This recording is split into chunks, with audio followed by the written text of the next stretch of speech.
You go out, you make no eye contact with anyone, you get in the deepest, furthest corner, or you get as small as you possibly can, and you just sit there and think about the fact that, oh my god, everyone's staring at me. Oh my god, what do I look like? Oh my god. Hi guys, I'm Ren. Welcome back to my channel, and this channel is all about leveling up and becoming the best, baddest version of yourself.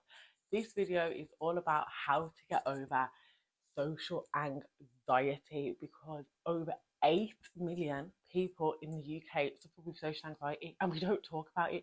We don't talk about it enough, and too many people are out there feeling alone. I have got many friends that suffer with this. I've also got a sibling that suffers with this. So this is really close to my heart, and I understand the importance of feeling like you need somebody to talk to, you don't know what to do, you don't know how to manage this. So I am here today to give you some tips and tricks on how to manage your social anxiety, get back out there and change your life forever.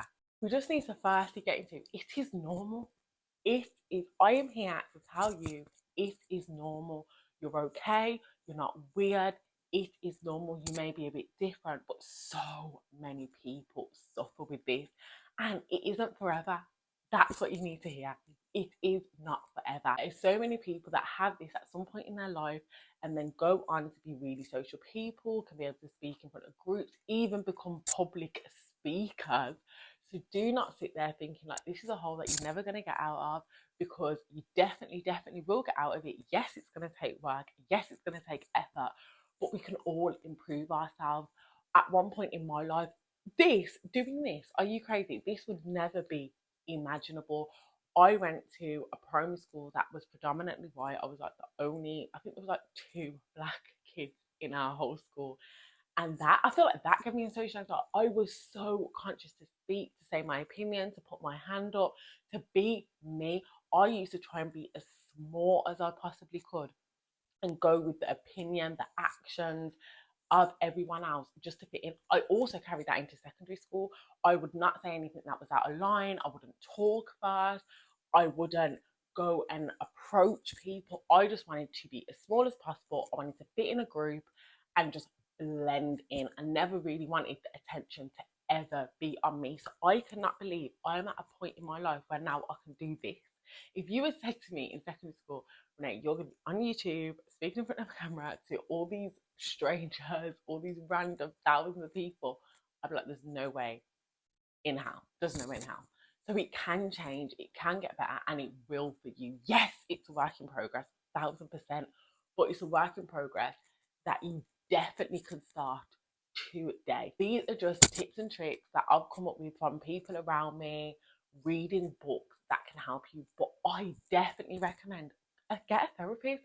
I think therapy is one of the best things you can ever do. I've done it and it helped me so much. I've had actually 2 different therapists, and I think it's an amazing experience. I think it's an amazing experience. I feel like everyone should do it at some point in your life. And if you were sitting here thinking like, I'm at the point at my wits end, 100% get a therapist.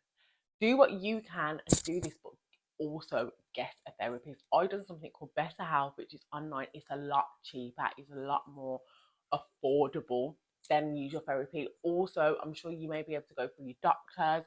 So make sure you're inquiring and doing what you can do to help yourself, because you are the creator of your reality, and it all starts. When you're out, make sure you're making eye contact with people and you're looking at people. I know this is, I'm not, I know you're sitting there thinking, is this girl for real? Like, is this girl for real?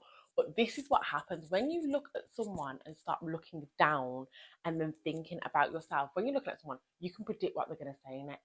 You can see what they're thinking. You can see their body language. So it actually makes you a lot more comfortable. And then you can then engage in the conversation, and you're actually preempting what they're going to say next. You're feeling their exchange, you're feeling their vibe, and you actually become a lot more relaxed, a lot more quicker, instead of looking away and concentrating on, oh my God, they're staring at me. Oh my God, they don't like me.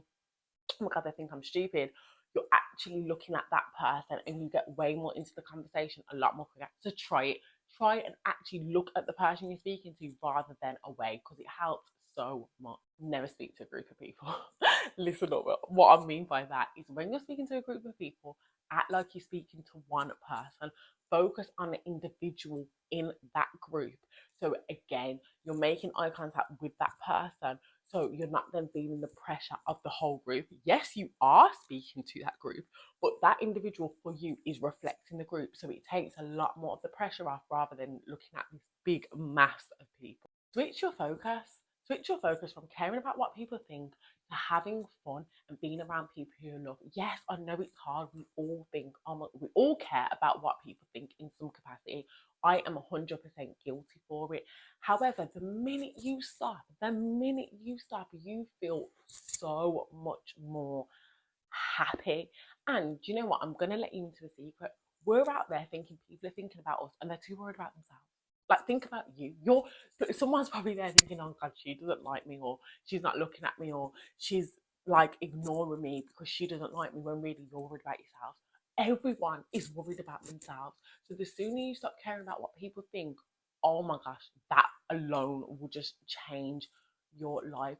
But make an effort to be around people that you know love, support you, and care about you for who you are. Be around people more that you are comfortable with, that you do have fun with, that you do have an amazing time with, and make sure you're putting them into your life as much as you possibly can, because that's only going to grow your confidence. Because caring about what people think is a sad life for anybody, because it gets too much. You can never please anyone, so just try and please yourself and have fun. Life is here to have fun. I know everyone thinks life is terrible, life's miserable, blah blah blah blah, and yes, it can be. But ultimately, it's about having fun. Do what makes you happy. Get out your comfort zone. Get out your comfort zone and go to places that make you feel uncomfortable. The more you go to these places, the more you feel comfortable. I recommend going to these places with people you feel comfortable with, so the anxiety is not as strong as it may be if you try and go on your own or with a new group of friends. But go to the club if the club makes you feel uncomfortable. Go to the bar if the bar makes you feel uncomfortable. Go to a big concert, whatever it is for you that makes you go, because the more you go, the more comfortable you will get.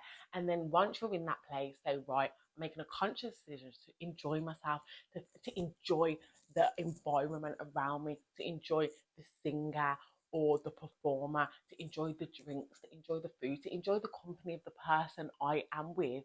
And then as you do that more and more, that then will become comfortable for you. We all know success is not in our comfort zone. It's not there. It's not there. If you want to succeed at something, improve, get better at something, it is not going to feel comfortable. But what will make it feel comfortable is repetition. The more you do it, the more comfortable you get. You have to drop behaviors that are helping you manage your social anxiety. For example, I have a friend that drinks to manage her social anxiety. Obviously, I get it. When you drink, you feel like superhuman. So do I. You feel like I've got all this confidence, I can do anything in the world, and it feels amazing. However, if that is your crutch, if that's what you're relying on every single time to go out and socialize with people, it's gonna become a dark hole very very soon, because then you're reliant upon it, so it's not actually curing the problem, it's masking the problem.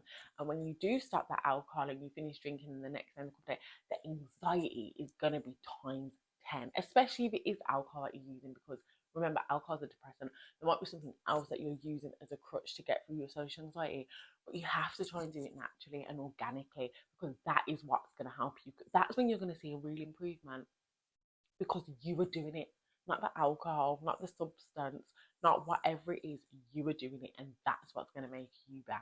Guys, I hope you liked the video. Please like, comment, and subscribe. And girl, guy, I'm here with you, and I'm here to tell you you can do it.